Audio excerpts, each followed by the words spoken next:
Imagine un petit garçon de 5 ans qui court dans un pré, les bras en avion, le cœur en feu. Il rit, il tombe, il se relève. Ce gamin, c'est toi, et il t'attend encore, quelque part au fond de toi. Bienvenue sur Voyages intérieurs, à la rencontre de ta psyché.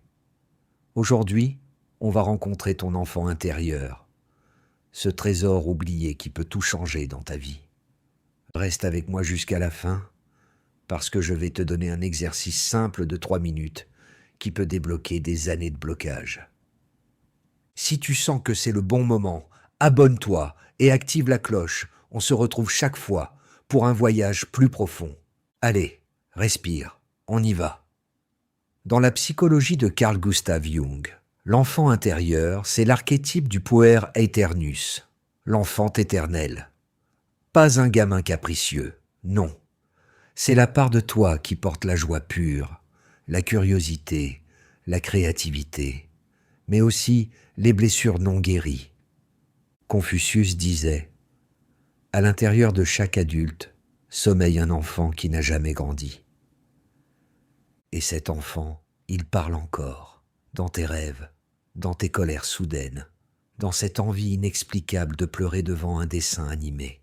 Petit test rapide, la dernière fois que tu as eu envie de danser sous la pluie, de manger une glace à 23 heures, des bonbons ou de pleurer sans raison, c'était lui.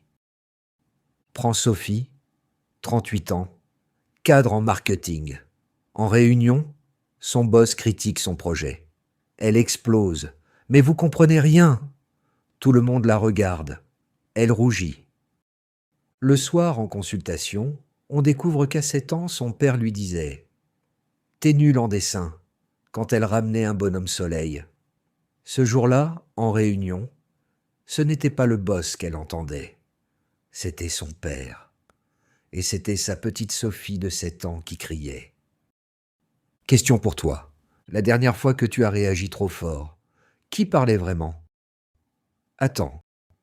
Imagine une seconde que tu puisses remonter le temps et prendre cette petite version de toi dans tes bras. Qu'est-ce que tu lui dirais? Garde cette image. On y revient. Jung adorait les mythes. Prends Psyché, dans la mythologie grecque. Elle doit accomplir 4 épreuves impossibles pour retrouver Eros, son amour. La dernière, trier des graines, une par une. Seule, elle pleure. Mais les fourmis viennent l'aider. Quelle peut être la symbolique? Les fourmis, c'est ton enfant intérieur. Il sait où sont les solutions. Mais il faut apprendre à l'écouter. Pas le faire taire avec une injonction comme « sois adulte ». On y est. Voici l'exercice promis. Prends 3 minutes. Maintenant ou un soir. C'est parti. 1. Installe-toi au calme. 2. Ferme les yeux. Visualise-toi à 5 à 6 ans. Où es-tu? Que ressens-tu? 3. Écris-lui une lettre.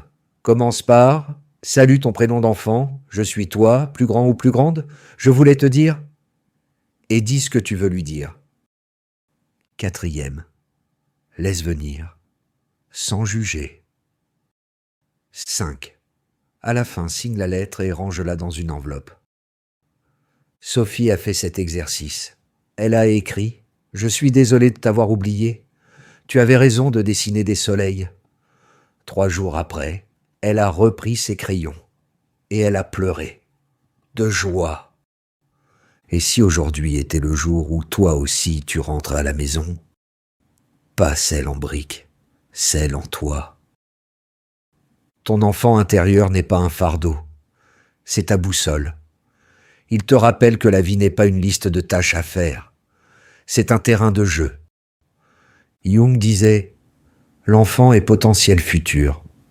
Alors accueille-le, écoute-le et laisse-le te guider. » Si cette vidéo t'a inspiré, touché ou simplement fait réfléchir, laisse en commentaire « J'ai écrit ma lettre » ou « Mon enfant intérieur m'appelle ». Chaque commentaire nourrit la communauté Et abonne-toi si tu veux qu'on continue ce voyage ensemble. Prochaine vidéo. Les 3 ombres qui bloquent ton enfant intérieur.